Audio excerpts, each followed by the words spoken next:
It's only this verse, it's Kubrick's universe. Open the podcast doors, Hal. It's Kubrick's Universe, the Stanley Kubrick Podcast.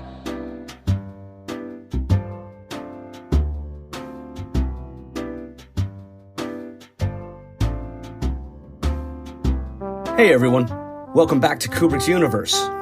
In today's show, we aim to bring you part one of a pair of very special episodes which were done in collaboration with the Museum of the City of New York.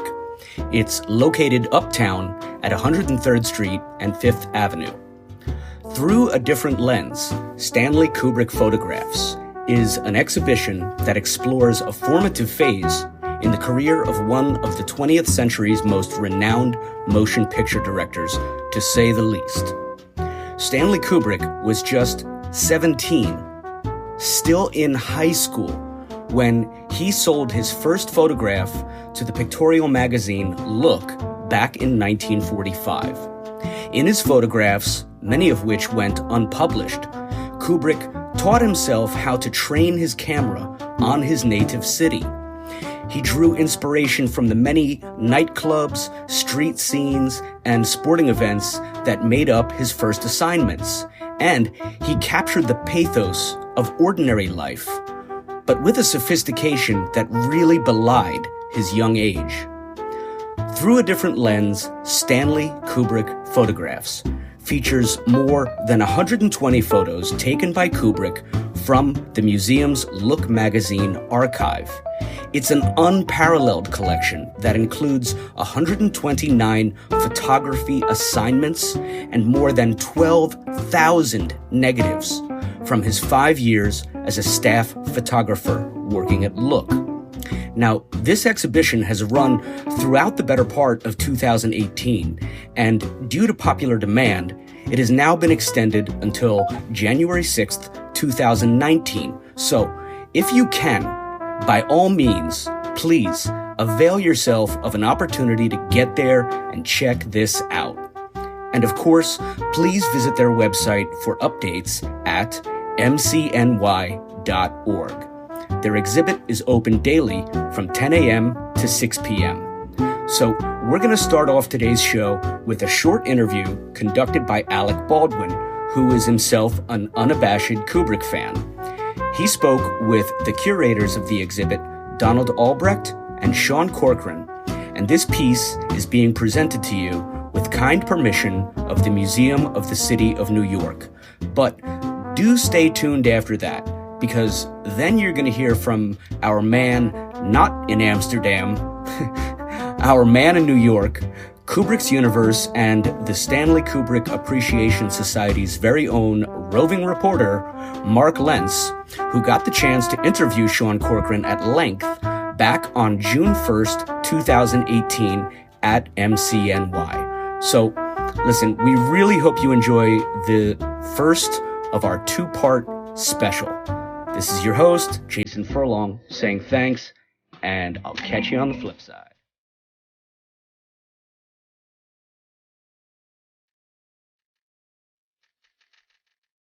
My name is Donald Albrecht. I'm the Curator of Architecture and Design at the Museum of the City of New York. And I'm Sean Corcoran. I'm the Curator of Prints and Photographs here at the Museum of the City of New York.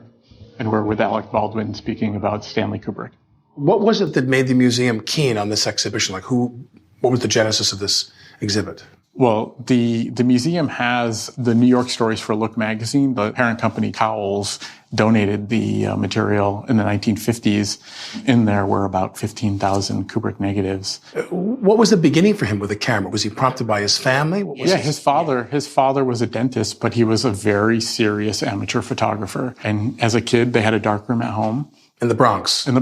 Right. And he became very serious about it. And till, as a 17-year-old, he had the courage to kind of go down to, the editors and show them his pictures. I think for people who love Kubrick's films, for people who really worship Kubrick as a filmmaker, so much of it is that Kubrick pulls you into his time zone, if you will, his dimension. And you see that Kubrick is so incontrovertibly influenced in the way he shot films as a still photographer. Right. Yes. Images that he held for these excruciating lengths of time to just have you just to take it in, like you're sitting on a bench at the Met, looking at some beautiful painting. What also is interesting about the collection is he's only 17 years old. He's still in high school. Right. And you see his eye developing, becoming more and more sophisticated, his use of low camera angles, the use of dramatic lighting. All of this is refined by the time he leaves the Look in 1950 and starts his own film career. So this is a photograph of Kubrick in a dressing room with Rosemary Williams, who was the subject of his assignment. Rosemary Williams was an on-the-rise stage performer. He's following her on the stage, behind the scenes, but also in her personal life. And that becomes a way of working that carries kind of throughout the career. Our next picture is Mickey the Shoeshine Boy. This was one of Kubrick's first extended assignments to, again, really profile, in this case, a young Irish kid who shined shoes to support his 8 family members. This is probably, I would say, the sweetest of the shoots. It's very endearing because you see this young boy struggling, but enjoying himself. You see him with his friends. There's a lot of camaraderie. You see him wandering the streets of New York, and it's the New York of the late 40s. So it's not the New York of the glass towers yet. It's still the New York of the war years. And it's a very, very sweet shoot in contrast to many of the others. My first introduction to Kubrick as a director was to watch Strangelove. And Strangelove, like all of his films, there's always a massive tableau. There's the war room. And although he's cutting in when he needs to cut in, when it's right, no one was more right with that cut than Kubrick. He's wide as much as he can possibly be for the scene to play. And I wonder if you watched his films, and do you see that in his films as well? And give me some examples of where you see this, the 17-year-old still photographer from the Bronx expressing the same thing, but in the moving picture. You see it most clearly. You see the look connection most clearly in the second feature film, which is Killer's Kiss. There you see it most clearly, and then by the time you're into later films, it seems to be changing. And how would you describe the change? It's less focused on New York City, and it's less film noir. Right. And the late 40s photography is very film noir. It's a very masculine oeuvre. Yes. It's men, it's almost Mametian. He's like Mamet in exploring the predation of men in the workplace, men in society. It's a man's world. Women are almost absent from his films. And you see that in the photographs. This is unpublished, the picture itself, but it's part of a big shoot on Rocco Graziano, the boxer. Right. And the assignment is called He's a Good Boy Now, because he had had trouble with the law. And he's come back. And Kubrick follows him through his personal life, which is now happy. But he also goes to the boxing ring, the trainer. And in this photograph, Kubrick is photographing Graziano in the shower. And what we find interesting about it is Graziano was looking back. He's acknowledging that he's being photographed. It's a fabulous picture. It's a fabulous picture. Well, as I always tell people now, I just turned 60. And I say to people now when they're young, I say, do all the nude photographs when you're young. What do you hope people will take away from the experience when they come and see the exhibit here at the museum? The formative stages of a great artist's career. Right. And what he learned and what he didn't learn. He himself said, had I gone to college, I probably would not have become a filmmaker. That Look was my college. And that by the time I was 21, I learned how the world worked, he said, because of not only working within Look, but also photographing people in intimate moments, watching for human interactions. He really credits the Look years as his college. Thank you for joining us. Please come and see the exhibition. I will be here. I can't wait. Thank you very much.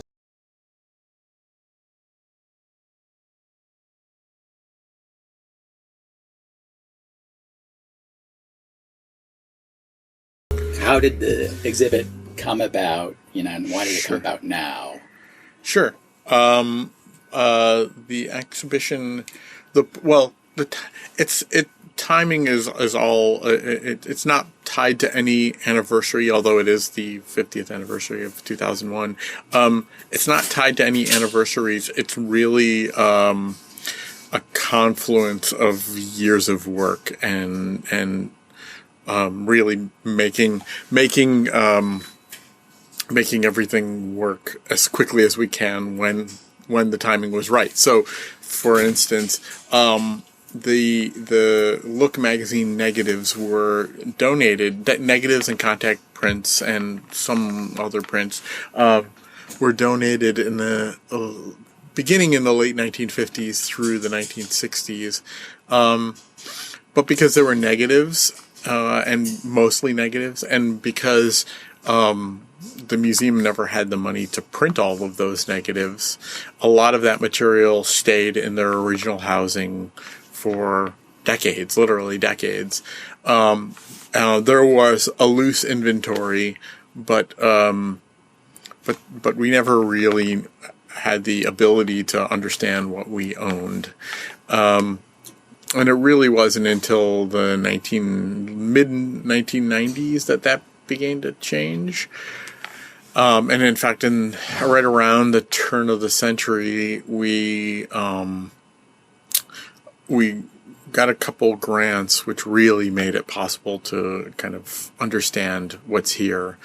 Some of them were federal grants where we were able to hire basically somebody to come in under the kind of direction of the then curator to literally pull everything out of their original, brown paper envelope housings, put them into archival housings, and then create an inventory of materials and write a brief description and include the basic information that Look provided on the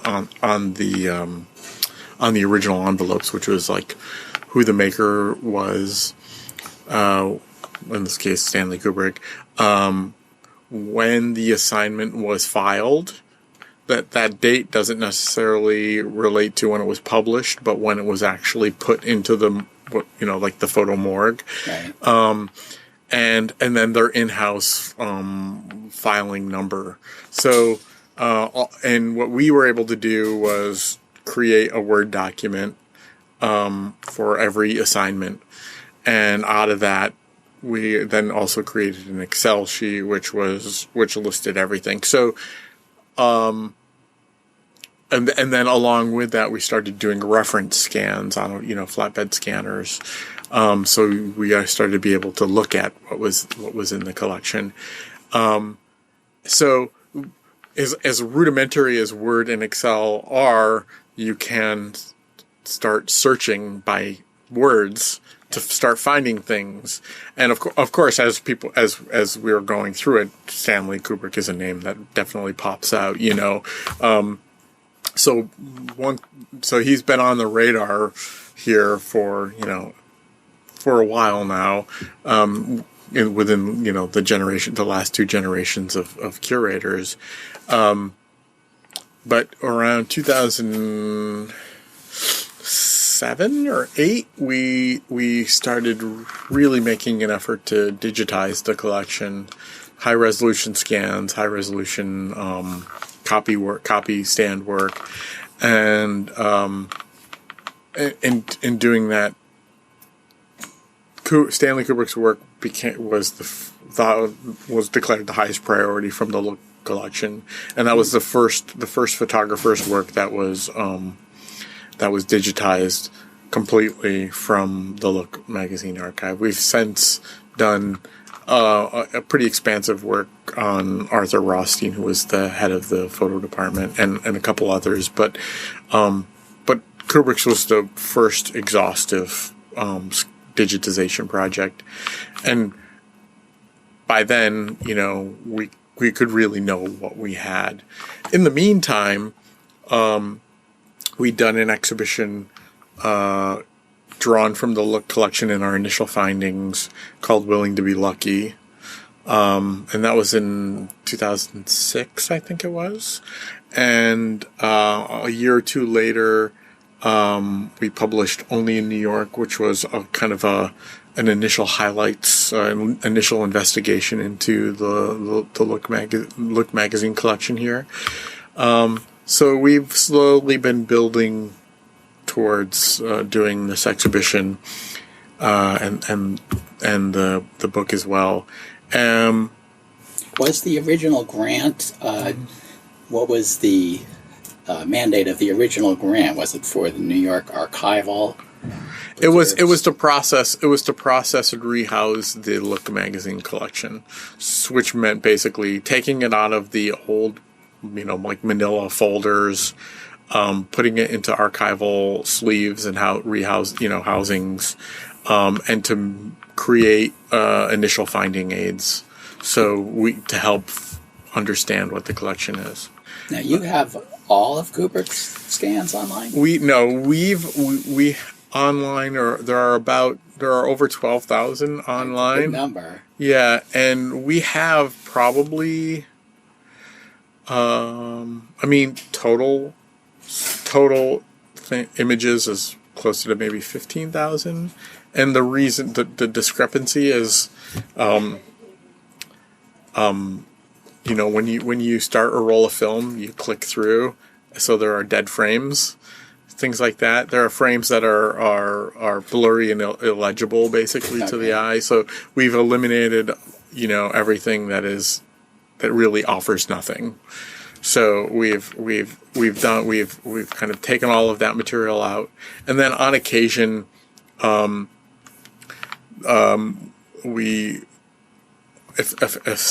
frame is basically a repeat of another frame because it's maybe a still life or something like that. Some duplicate frames, and that's just because 12,000 is already a big number, to try to keep it so as manageable as possible for people that are going to look at the material. Well, I really enjoy. I only went out once or twice when I found out it was there, and the thing that at the Library of Congress. Are you talking about going to the Library of Congress? Here. Oh, here, okay. Your online archive. Oh, okay. I was kind of amazed to see that there was such a thing. And I liked being able to see all the pictures that Kubrick took in a row going into a situation. Well, the only, to be critical of ourselves, the only thing what I would really like, but we don't have the capability of in our online platform, is to group the materials by assignments, so you could actually, you can through savvy searching, you can do it, but I would like it. I would love it if it was easier, in a more casual way to just look at them by assignments. So you could really see what he was doing within each of the assignments, because in the show you get to see maybe 5 or 6 pictures from an assignment, but to really be able to look through sequentially and I can do that here because, on our server, we have them stored by assignment. And so for me personally, I can do that, but it's not nearly as easy for the viewing public to do it, on the platform we have. It's just, the infrastructure of the website, which, we haven't been able to kind of tweak. Well, it is great what you do have there. It's amazing. Yeah. Do you get a free copy of every book that put out? No. Well, some of them are the museum's publications. Others are books from research projects. Others are those are Kubrick things that we've been involved in, or one way or another, or the research books. So there's Can I ask you about, since I see them? Sure. Just Stanley Kubrick. 45 to 50. So this, pull that down and bring it over here. There's a book. So this one, most people know the Reiner Krohn Faden book, which came out. I have that, Shadows and Light. That came out in 2000, I think about 2005. It's right there at the end. Go this way. More. Right there. It's just faded a bit. Okay, so that's that one. And when he did that book, he did a lot of research here and a lot of research at the Library of Congress. He has his own take, which I think there's some good information in there. And I mean, as an initial book, it was really kind of made a lot of people begin to understand that there was even this material in existence. Most people didn't even know. I think there's some conjecture in there that I wouldn't necessarily make. But when he did that book a few years later, he asked us about traveling an exhibition in Europe. And this book here that was published by Junti, let's see if it has a date in it, is an exhibition from, this is a catalog for an exhibition in Milan from 2010 that Reiner curated, and we agreed to provide work. Most of the work, I would say 90% of the work in this exhibition came from us. There's about 10% that came from the Library of Congress. It's only in Italian though. And and Junti was an organization in Italy. They still are, I think, that puts on exhibitions and publishes catalogs. And so what they would do is, as they found, they would only print enough for the initial venue, and then when they got another venue a few years later, they would print another catalog specifically for that venue. So there are 2 or 3 different versions of basically this. of basically the first book. So this would be another version. Yeah. Frankly, the best one is this one. I've never heard of that. What a name. Which is this was the last version of the show. So after 3 or 4 venues, Reiner bowed out, and Junti kept traveling the show. And by the end, we were working with the Kubrick Archive on not the Kubrick Archive, but the School of Visual Arts. No, not the So there's that distinction. There's the SKFA, which is like the trust. Oh. Right. Yeah, and then there's the Stanley Kubrick Film Archives in London that's at the school. We're working with the trust. Okay. Which is, Jan Harlan and Katharina. Yeah. So the family and the legal entity that Kubrick set up to kind of care for his work. Okay. So this was the last venue that was basically comprised of the work that we made in this traveling exhibition, and this was in Austria. Well, so they published this catalog. This is the best one. And this is also not in English. It's very hard to find, because they only printed, maybe 1,000 or something like that. But it's a really kind of a beautiful catalog. But this is the same cover photo as the Taschen, right? Yeah, exactly. It's actually 2. There are 2 frames from that. The other shot. one, she has her lips. Right. Yeah. So I think. Well, here, where's ours is right here. So it is actually we did use the same one, just cropped it differently. Okay. But I kind of like the other one too. Yeah, they're both actually really good. In one, he's holding the camera down at his waist, and the other, he's got it close. He's not looking through the viewfinder, but it's up closer to his neck or so, and she is in kind of a different position. This one's nice because you get to see her in the mirror. I did not notice that. And you get the mirror, as she's looking into it. So it's this kind of layers of looking, which is kind of interesting. Yeah. But once this was done, once this showing happened, we decided we didn't want that showing anymore because it was kind of based on Reiner's research, and we didn't really we really thought we needed a fresh take on it.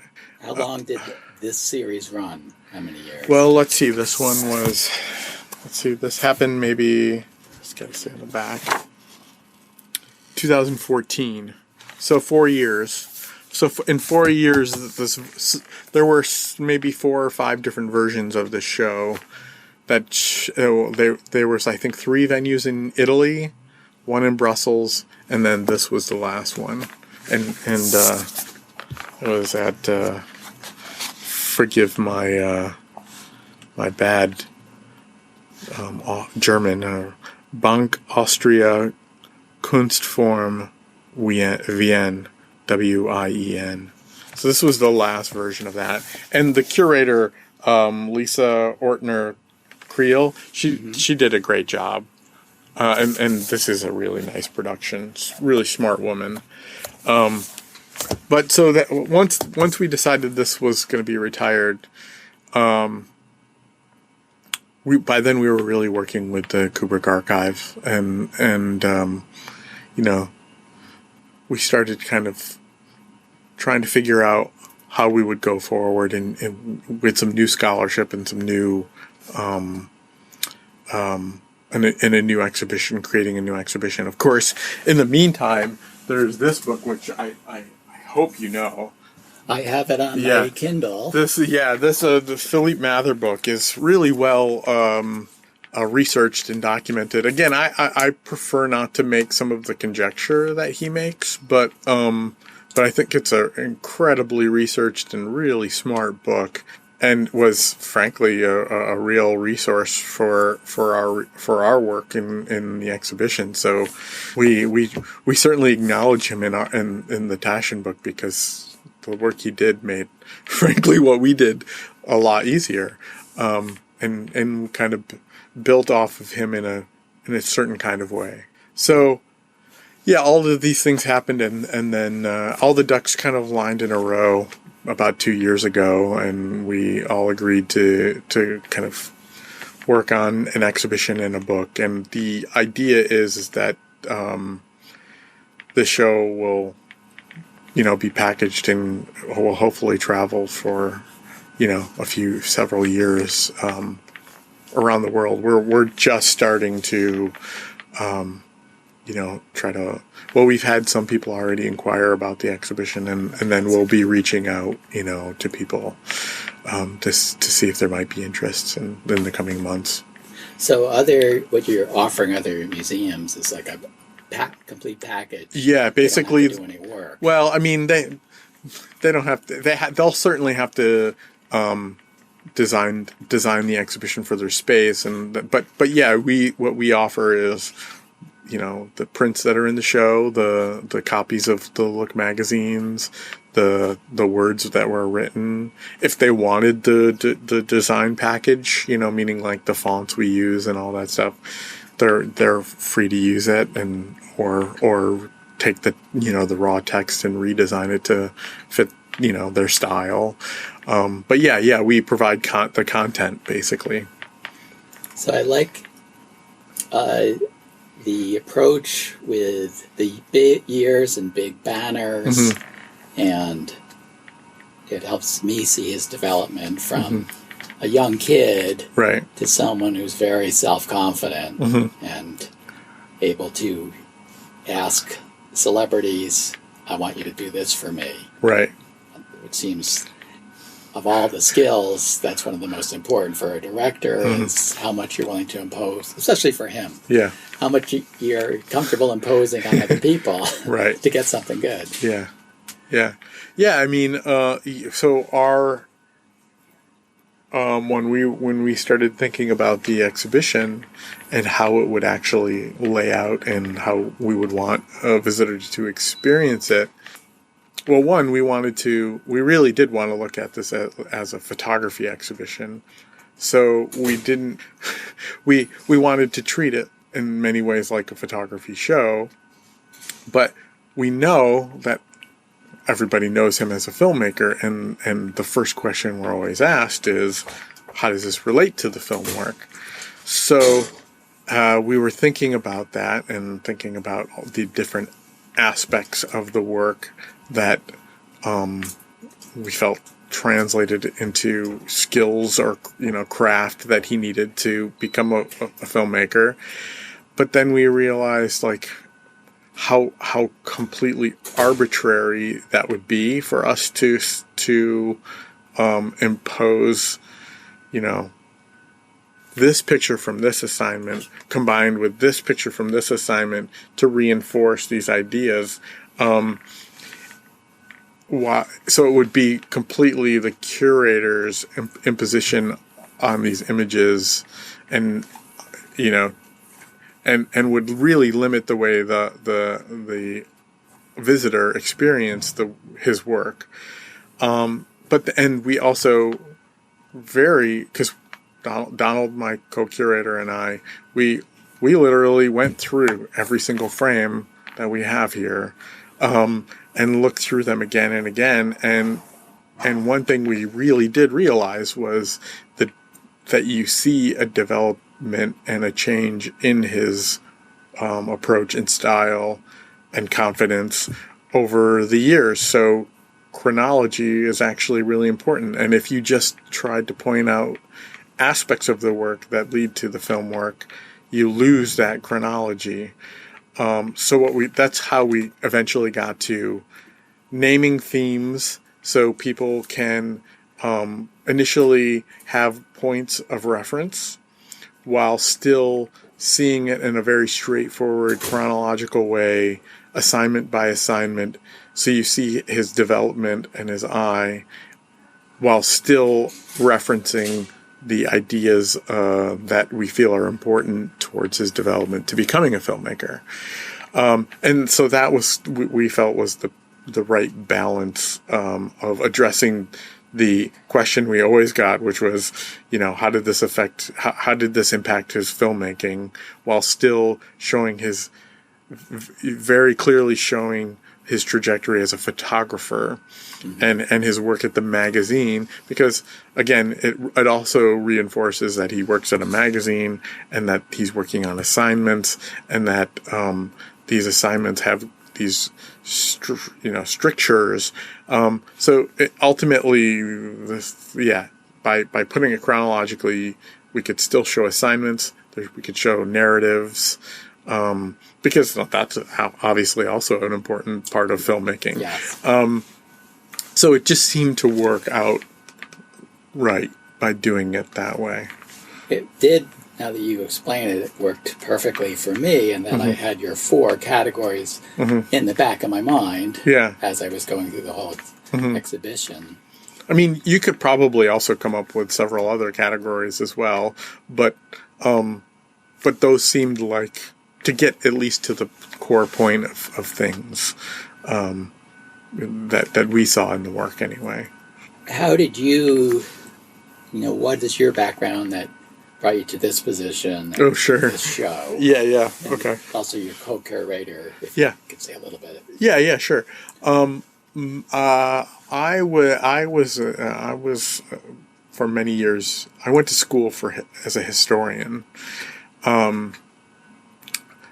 And I was, particularly when I was a bit younger, I never really wanted to be a teacher, and I am at heart a collector. So, from a very, very young age, actually, I knew I wanted to work in museums. As I said, I studied history, and when I was in university, I became interested in photography as documentation, and then by graduate school I became more interested in photography as art. So I kind of have this dual appreciation for photography as as document of the world we live in, but then also photography as an art form. And when I got out, when I graduated, I was hired at the George Eastman House, the museum in upstate New York, which has a fantastic film collection, and a preeminent photography collection. So I ended up working there for about 8 or so years. And that's kind of where I really learned the art of curatorship and really got a specialization in the history of photography. And so after working there for 8 years, I ended up here. And I've been here now at the Museum of the City of New York for about 10 years. No, 11 years. Just hit my 11th anniversary. So, and over the years I've done, and that, now the specialization is photography as it relates to New York City, right. The people in the place. So that's kind of my background. Donald, I don't know his, I guess his academic background, but Donald is our curator of architecture and design, and he has done countless exhibitions on architects, on interior design, but he's had a long-standing interest in photography and has done, and I should say art in general, and he's done exhibitions. He did the Only in New York book on the Look collection before, I was just coming to the museum, and he had been working here for several years, and he did that book with another curator, Thomas Mellons. So he had a pretty good familiarity with the Look collection in general, and he'd done a lot of research on the magazine. So he was kind of a perfect partner because he had this background in the magazine and its history and trajectory. And he worked at the Museum of the Moving Image for a time. So he also has a very big interest in motion picture. Perfect. So that, it just kind of seemed right for us to work together on the exhibition. And I think I think the show is better off because we work together because of our different backgrounds and interest in the work. I think we got to just the right place, thanks to that collaboration. Well, we're on the subject of Look. I used to live on 5 East 51st, and the new Look headquarters was on that corner, that rounded white brick building. But I think Stanley worked at the previous Look headquarters. Yeah, it would have been the other one. I don't remember the address anymore. One of my ulterior projects is I love New York City and the history of it, and I love that my favorite director was born here, and it's very much a creation. He wouldn't be possible without New York City being what it is. Right. And so I'd like to, and there's plenty of locations for where I grew up and where I lived, and a couple movies that he created. So I'd like to do walking tours. I think it's a great idea. I mean, you could even just from the photography, just from the Look material, you could go to the Manhattan Bridge because that's where he was photographing them shooting Naked City. Okay, that's where that was. Yeah, right? Yeah. That's the part of that was at the Manhattan Bridge. I mean, there's of course the Aqueduct. You're not going to go all the way out to Aqueduct, but there's plenty of New York scenes in the assignments that you could call upon beyond the other material. About his personal life. You could certainly pull it off, I think. It'd be pretty interesting. Well, I'd like to use a lot of archival photography to bring the New York of when he was walking around here, what it was like. And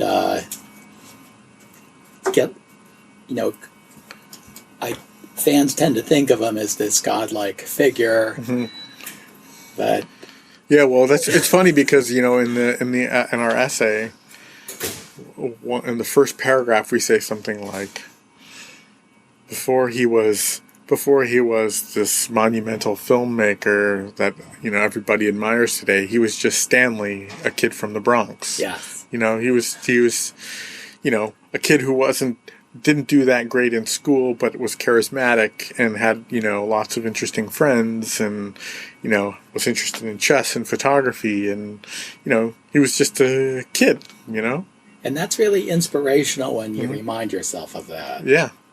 Yeah. That Yeah, he didn't go. He didn't go to college. You know, he's a self-made person. You know, I wrote down that very first placard that you have that the gist is Look magazine served as his college. Yeah. He was interested in not academic subjects, but how the real world worked. Mm-hmm. And I feel like there's no better place to study that than in this concentrated ball of energy. Yeah. I mean, if you're ambitious, there's certainly a lot of opportunity in the city, and you know, he was ambitious enough to go down to the Look offices with his picture, and that kind of springboarded him into this career before his, you know, next bigger, greater career. Yes. So, yeah, it's pretty remarkable, really. Now, you remind me that very first picture, I've seen it a million times, like in books. Yeah. But to see it in the Look magazine, right, where it is in the picture, Roosevelt dead, Truman named president, but how the Look editor made those two-hole chains, a parallel change, which then merge. And right, because most people only see the picture; they don't actually see the spread. And that was another thing we did that we thought it was really important, is to, you know, to show those magazine spreads, so you could actually, because we could have just put all the photographs up and curated it in a way that really aestheticize the photographs and divorce them from the magazine. But in reality, you need the context of the magazine to understand why he was doing what he was doing and why it looks the way it looks, and that he, you know, not only is he working for a magazine doing assignment work, not necessarily his own work, but how he's learning this along, you know, all how to work within these, again, working within the system along the way. So yeah, the magazine spreads are essential, and especially because, again, we wanted to make this a photography show, so we wanted people to understand that how magazines work and how a photographer shoots, you know, a lot of material, and ultimately the magazines would choose the work to suit their own ends, right? And sometimes it worked out great for the photographer, and sometimes it didn't. In Stanley's case, it was all about the opportunity and the learning experience. You know, I don't know if you've read a lot of the reviews that have been kind of coming out. You know, sometimes they say, well, he's not a great photographer. And I think, well, or we didn't see a lot of surprises. You know, like that's one of the things I've seen several people write. And to some extent I disagree, but to another extent, I always think you have to remember he's a 17 to early 20-something-year-old who is, like, you know, if he had decided to just become a photographer for the rest of his life, who knows where he would have gone, and he could have been, maybe he could have been one of the greatest still photographers too. I had a question. I mean, but all to say is, like, this is a kid kind of finding his way to become, you know, a professional, become a better, whatever it is he decided to become. This was like his learning period, his learning experience, and I think a lot of people that are coming in to look at the show in terms of criticism forget that this is about somebody on their way to somewhere else. This isn't like a mature, older photographer's retrospective of his life's work. This is the first 5 years of somebody trying to do something professionally. You know, so it's all about, to me, it's all about the context of the work as well. Well, I was curious. I thought about this, and I was wondering if I did not know the films because people love the stills from Kubrick's films. They're just they practically post the entire film as a series of stills, and they're all great. But I wonder if, divorced from the narrative of the movie, would these stills be as qualify? impactful? Yeah, could they qualify as an exhibition just on their own, with just the narrative elements that are in them? Maybe not. I haven't really thought about that. I'd have to look a bit more to give a real opinion on that. But it might be possible, maybe. Kubrick was very much about not meeting people's expectations. His films always disappointed people at first. And I had my expectations for this exhibition where they're pretty vague. Like, I think of, all right, Kubrick's first film, Fear and Desire. Fear and Desire. Actually, I saw that on the big screen down at IFC, and it is well photographed, and it gets a lot of strength if you get the full images. Yeah, the images are good in it. The rest, yeah. Well, but working at the Eastman House has an original print of that, so I got to see it projected, in a theater a couple times years ago, and visually it's pretty striking. Yes. Yeah, it really, I think it does. It did get a good review, as Kubrick said, from one of the famous critics. Like, he was kind to it, and I think it was because of the visual merit of it. Yeah, that makes sense. But I had all these kinds of ideas from studying this exhibit that I never would have thought of. Just along the lines of what you wanted it to do, which was, what did Stanley learn during this period that would help him later on? And there's lots of ideas in it. One thing I was thinking of walking here was, when I was in college, they showed us The Killing and Asphalt Jungle side by side. They're both. Well, the difference is the cinematographer of Asphalt Jungle did nothing at all with the camera. The camera didn't do anything. It just sat there, and it was all just the same. The stars are the whole object of interest. Yeah. And I feel like I learned that the reason Kubrick shot The Killing the way he did is because he had learned that he had to use his camera to add interest. Like, he had to make his camera do as much work as the subjects were doing. Yeah. Well, and I do. I mean, this is one thing. I don't know. You tell me what you think, but he didn't become a director. He became a director after actually spending a lot of time, like, behind the lens, as opposed to just like creating narratives and thinking about shots. He was actually making shots, and he made several short films, and so he's had the experience behind the camera to kind of know. Again, he had a better understanding and knew what he had to do. I think we're saying the same thing, and to a certain extent, is the camera had to work as well. I think what you said is right. Yeah. Yeah, that was a very important leg of his art. Yeah. I agree. Yeah, that's interesting. And I think he learned that because he would be put into a situation as a photographer where he had to come up with something that was interesting. And so he was inventive. Also, I think he developed a confidence. Well, and the other thing, too, is, sometimes you're sent on an assignment that is not that interesting, and how do you make it interesting? That's for an assignment photographer.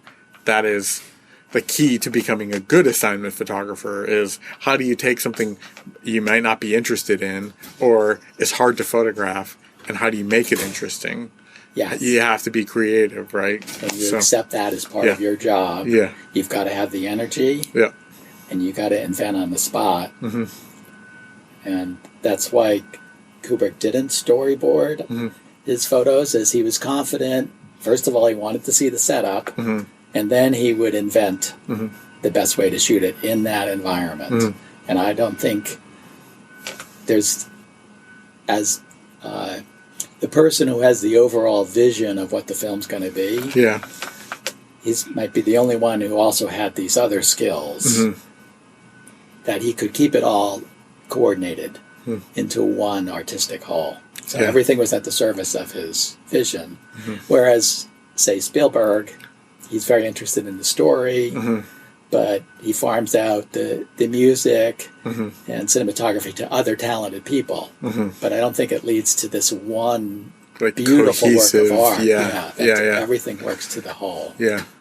Well, I wanted to not forget, so Taschen, I know them from other Kubrick books about his movies. Yeah. Did you approach them, or did they? Well, yeah, so this is where the archive was kind of essential, because we agreed that the museum would work on a book to go along with it, and they suggested that we work with Taschen because they've done the Stanley Kubrick Archives book and several of the film books, and what they really liked about Taschen, and it's completely true, is they have great distribution. Their books are in stores everywhere.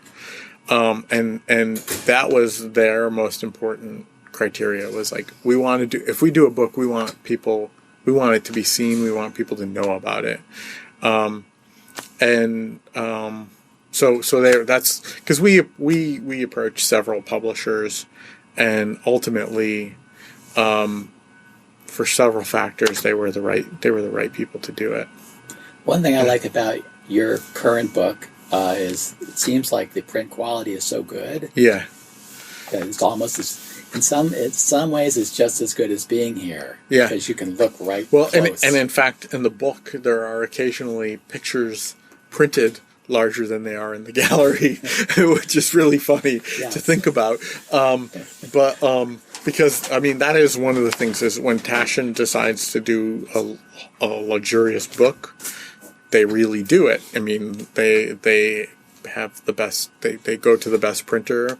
They are not afraid to make a big book, a thick book, an expensive book, and who knows, if it does well, maybe they will make a smaller version like they have for the Kubrick Archives. They've made a later version that's a smaller version. That version, which I tore apart for the stills and the vertical version. Yeah. And there's a gigantic version that was the first. Yeah, the first one, yeah.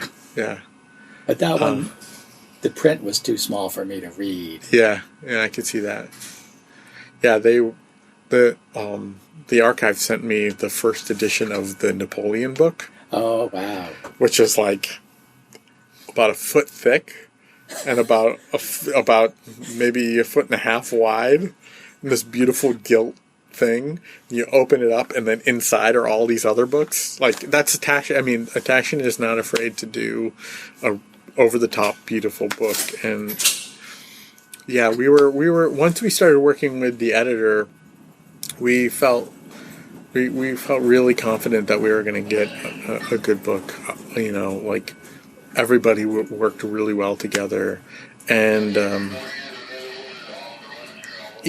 think we got it to. So you'll be interested in this. So the first, Donald and I went through. As I said, we went through all of the scans, and I think we got it down to initially 600 pictures. That was the first edit, and then we showed those 600 to the editor, and they were like, "Yeah, we like the direction you're going." And so what we did was, when you look in the back of the book, because we wanted there to be at least a representation for every assignment in the collection here. Good idea. And that's why there is in the back of the book this additional assignments, 46 to 1950. So here there's an entry for every single assignment that Kubrick did for, if it wasn't in the front of the book, it's here. So there's a representation for everything. And in fact, there are several assignments here that could have gone in the front section, but in one case or another, maybe it was a similar assignment to one that we decided was maybe a better representation of him trying to, cover this radio personality or something like that. You know what I mean? So what we did is ultimately we ended up pushing some things to the back where we thought there was something else we included that kind of got to the point of what he was trying to do in that type of assignment. Okay. Very good strategy. Yeah. Again, we did it in a chronological way. So, again, if you weren't able to come to the exhibition, you would still kind of see and understand his development as things went along. Again, whenever there was a published assignment, we wanted to set the stage by showing the published material and how the editors and the designers chose to lay them out. Right. But yeah, ultimately, we knew the book was gonna end up being around 300 images. So, we had to sometimes horse trade a bit amongst ourselves about, would this particular assignment get 6 pictures or 4 pictures? Which maybe this one should have 1 more, but then, we have to keep an eye on our page count. And, so ultimately, I think we got the right mix of longer assignments and shorter assignments, and the ones that needed more pictures got them for the most part, when they needed them. So like this one, this is a great assignment, but it didn't make it into the show. So because the show, we had a lot less space, obviously, than we could have in the book. How many are hung in the show? There's 132 pictures in the show, and there's about 300 images in the book. I was telling the receptionist that it took me 4 hours to absorb it all. That's pretty impressive. Most people don't say. Oh, and for our show, so Vaughn Monroe didn't make it into on the walls here because we felt kind of like there were other profiles of musicians that suited. Okay. This is new to me. We didn't put in the Philadelphia Beaux-Arts Ball because it was in New York. So there's certain things that are in here in the book that didn't make it into the show just because of, those kinds of reasons. I do like that they're all large for aging eyes. The hardest part actually was the captions. Like, especially if they were unpublished. We wanted them to be brief as possible, informative as possible, but not too intrusive because they're descriptive, right, but they're not necessarily what the magazine. If it was published and we could use a version of the magazine's captions, we did, but when we had to provide them, we just tried to make it as descriptive and to provide context as much as possible. But otherwise, yeah, no commentary in there. Just more reportorial. That was good. Yeah, and in fact, that's the kind of approach for the text in the exhibition is like. We did so. The picture of the scientist holding the light in the Columbia assignment. Everybody compares that to Dr. Strangelove, yeah. But we don't. We let people when it comes to placing any of the still photographs against any of the films. We try not to really do that because it is conjecture. I've seen comparison of the, in the Little Red Room. There's the 3 assignments that he stage directs about. One is called Jealousy: A Threat to Marriage, and another one. Those ones. There's one in which it's an older man talking to a younger girl, and I've heard people compare that to Lolita, and that is an assignment from 1950. Lolita wasn't even written yet, so like how could he possibly have, when he was making that picture, he wasn't thinking about making a film a decade later or decade plus later or whatever about, this picture, so we avoided that kind of conjecture, whenever possible. And if people want to make associations, that's fair. I mean, there are certain visual associations that are understandable, but we didn't feel like that was our place to do in an exhibition. Well, I feel it was Kubrick's philosophy to make the viewers make their own associations because it has meaning for them. Right.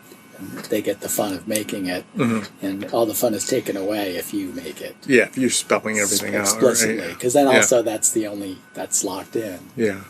One of the big benefits of working a real job here was he is exposed to all these other lifestyles that were different from his. So the Columbia photos are very theatrical, and he earlier had that assignment of photographing the dance troupe, I think it was, the clowns, in super stagey lighting. Oh, yeah. So I would make a connection like that. Yeah, that was a theater production, yeah. So you start out, you're photographing in natural light on the street, but then you realize, this is a possibility, theatrical lighting. So by the time it got to Columbia, it seemed like he was purposely making theatrical lighting. Yeah. If you look at the 1946 or 1947 assignments, there's like people mugging on the street. There's the Bronx Conversations. There's the How to Look at a Monkey. Those are all outside, natural light. Yeah. Even the first one that you kind of see maybe any lighting is the Johnny on the Spot. But it's really not. And even in 47, 40 that was 46. 46 were all of those. 47 is like the subway, and most of that is natural light too. But he's also going to on set of Naked City where he's seeing, them use stage lighting, and he's photographing, some of the theatrical sets. Yeah, so by 48, when he's photographing in Columbia, you see it. I mentioned to you I like the exhibit so much I might like to give docent tours of it at some point. Oh, yeah. And if I were to, that would be my thread, is relating what he learned on each assignment and how he used that later on. I think that's interesting. So the Johnny on the Spot,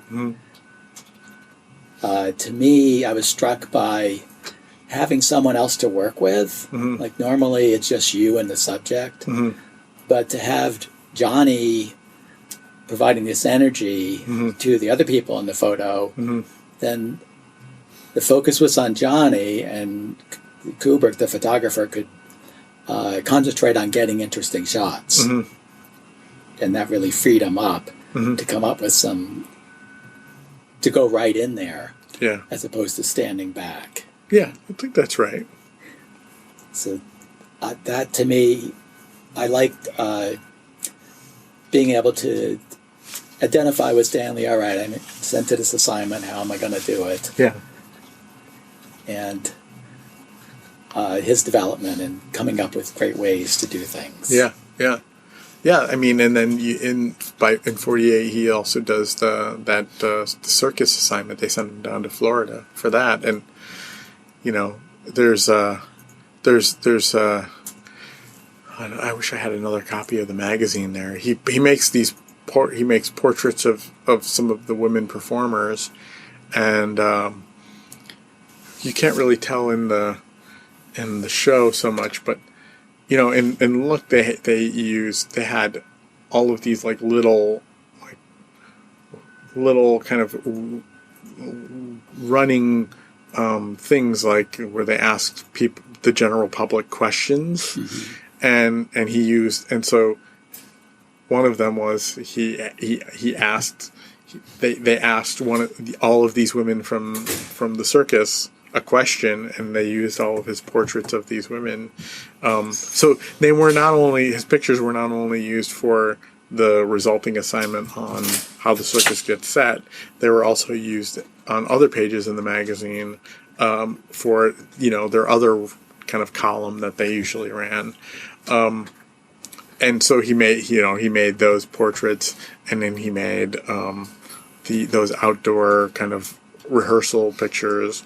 But then he made a bunch of the rehearsals under the tent, and there's that really surreal looking one that we included in the exhibition where he's kind of going outside of the norm for the magazine. Oh, yes. I like those ones that you mentioned. Yeah. He knew probably wouldn't print them, but he just thought they were... Yeah, and I think you see a little bit more of that happening around that time, too, is where he's making the pictures that they want, but he's also exploring kind of his own interests as well. And if they don't use them, that's, he's just taking the pictures because he's attracted to what's happening, I think, And that's kind of interesting. Yeah, I like that we had the capability, because he didn't even see the prints developed, right? He just gave the negatives. I mean, it's hard to say. He probably did see contact sheets, but as far as we know, he never took the negatives and printed them. We've never seen prints. There's we have maybe a dozen or two 8x10s, but in the photography marketplace, I think I've seen 3 or 4 pictures out there in the world, but that's it. I mean, these pictures weren't printed, and they just don't seem to really be around. And I don't know for 100% certain, but I don't really believe that the Library of Congress has any either. From what I've been able to tell from the records, it's mostly negatives and contact prints. Mm-hmm. So they were never really seen like they are in the gallery. And that was another reason why it's important to show the magazines, is because, that is truly the context in which they were seen. Are you aware if the Stanley himself, through the estate, valued any of his photos enough to have prints made? I don't think so. He did have contact prints of some of the assignments. And in fact, what the archive has in the university, they do have like some 8x10s and things like that. Those were ordered from the Library of Congress. Oh, okay. And maybe some from us, but I don't think so. I think they're mostly... Yeah, so those were made long after the fact. That's my understanding anyway. None of it is vintage stuff that he printed from the time.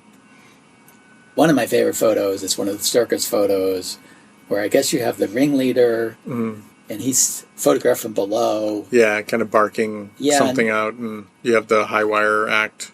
If I was going to pick a photo that's like an artistic photo. Yeah. It's kind of construction. It's like almost kind of Russian constructivist, right? It's definitely the most designed and composed.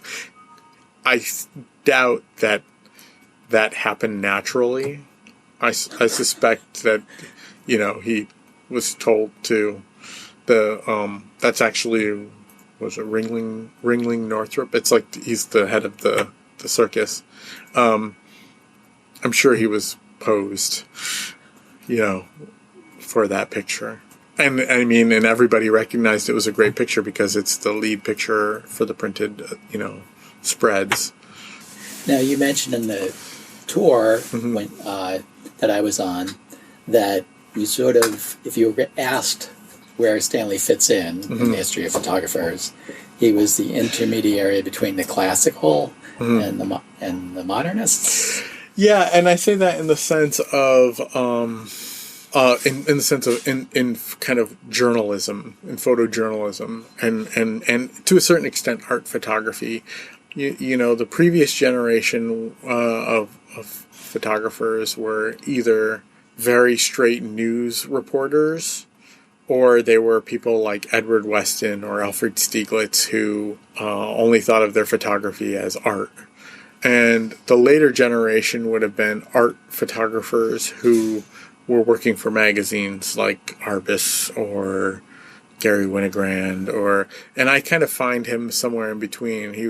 Knew he was working for a magazine, trying to do pretty straight work that was, to meet the needs of the magazine. But then every once in a while, he would take these pictures for himself that had a kind of, let's just say, a viewpoint that didn't quite fit the editorial style of the magazine. And those pictures, I think, lean somewhat more towards the later generation of photographers.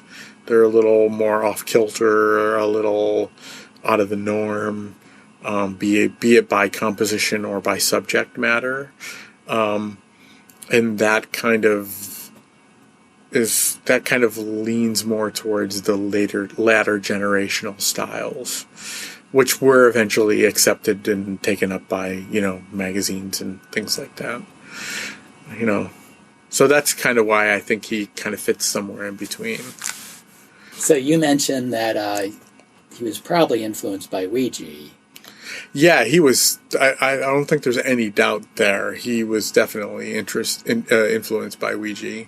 And so Ouija, by the time, by 1945, would have been a well-established photographer, well-known in New York City. He worked primarily, although not exclusively, for this magazine called PM, and he was known for, sensationalistic photographs of. He was into the emergency before anyone else. Yeah. He photographed crime scenes before the police had even arrived. He would photograph people, like he was like one of the first kind of paparazzi style photographers who would catch criminals on their perp walk, what became known as the perp walk. Very intrusive. Yeah, very, very in your face and intrusive. But what made him interesting is not only that he would make these pictures that a lot of other people couldn't or wouldn't make, but he would also turn around to photograph the crowd's reactions to these scenes, which are often even better than the crime scene pictures. And so yeah, he was very well known in New York City, especially if you were interested in photography, you would have known his work. Would they have an exhibit of his work? You seen back then? He had a show at the Photo League in the 40s, but I don't know the exact time frame for that. Where was the Photo League? Or is it still around? No, the Photo League is definitely not around. They closed because they were accused of being communist sympathizers by around 1950 or so. But he was a member. Ouija was a member, and he did have an exhibition there. But right around the same time, he had made photographs of, these infrared photographs of couples in movie theaters. Oh, right. Kind of couples making out, and it's a little bit of conjecture, but that may have affected his interest in making the Love Is Everywhere, Park Bench's Love Is Everywhere work. Certainly, the infrared photography influenced the similar infrared photographs in that assignment. The couple on the fire escape, and there's another one of a couple making out near a trash can in an alleyway. I think there's little doubt that those were influenced by Ouija. And then he probably met him on the set of Naked City. Can't wait to see that. Yeah, that's that, and we're showing that. We're showing Naked City here as a public program. But the original movie was loosely based on, or came out of, Ouija's first monograph called Naked City. I did not know that. Yeah. And so Ouija was around and on the set. And then, of course, as you know, Ouija was the set photographer for Dr. Strangelove. So there was like they got to know each other, and there was clearly an admiration for Weegee's work, for years to come even. Oh, you know something else I just heard? Maybe that he did, you can tell me this. Did he ever do an assignment of the New York City Ballet that had Ruth Sabatka in it? Because I read that somewhere. We don't have it if he did. It could be in the Library of Congress. It would be really an amazing coincidence. Well, you could actually look in the back of this book. Okay. Philippe Mather has logged all of the assignments. Okay. So that's what I would suggest kind of trolling through this to see if there's any reference to it. That would be an incredible photo. Yeah. But I'm not 100% certain about that. Yeah. But there is a photograph of I think his name's Alex Singer. It may be or Singer or something like that. It's definitely Singer. Yeah. There's a picture. Kubrick has made a picture of him photographing Kubrick. So it's Singer looking down at his camera, making a picture of. So they're taking pictures of each other, and that is in the Palisades Park assignment. So Singer was the second cameraman in Day of the Fight. Yeah. And he was working, the story that I've been told is like that he was, I think it's in the 1966 interview, is that he was working at March of Time. Yes. That's in the Bruto as well. Yeah, and he told Kubrick that like they're spending all this money on these short films, like $30,000 or something like that. And that's where Kubrick was like, oh, I can probably make one for $3,000 and we could make a lot of money, which didn't, of course, pan out. But that's one of the stories I've heard about, that how that all came about.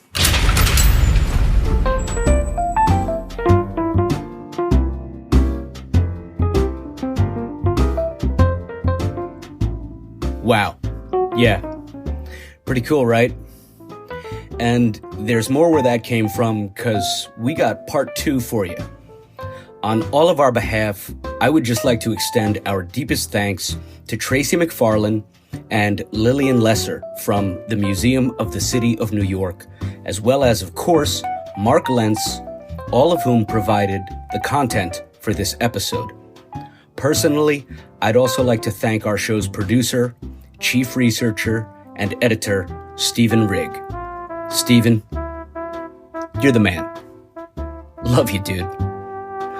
And hey, guys, please check out mcny.org so you can get details about how you can attend this amazing exhibition that is on display for the time being anyway.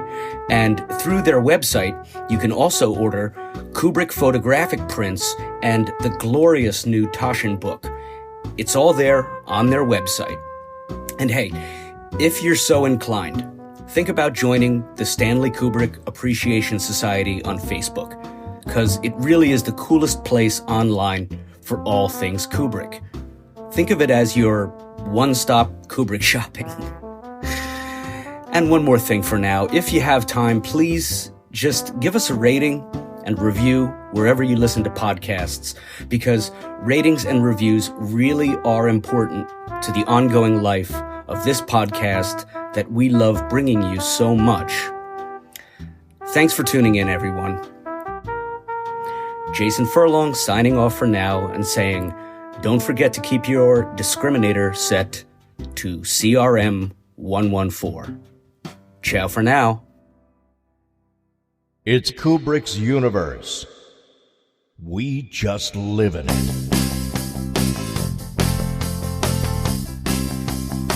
We have taken very thorough precautions in this podcast against broadcasting anything which might only be attributed to human error. Thank you for listening to the Stanley Kubrick Podcast. Come back soon.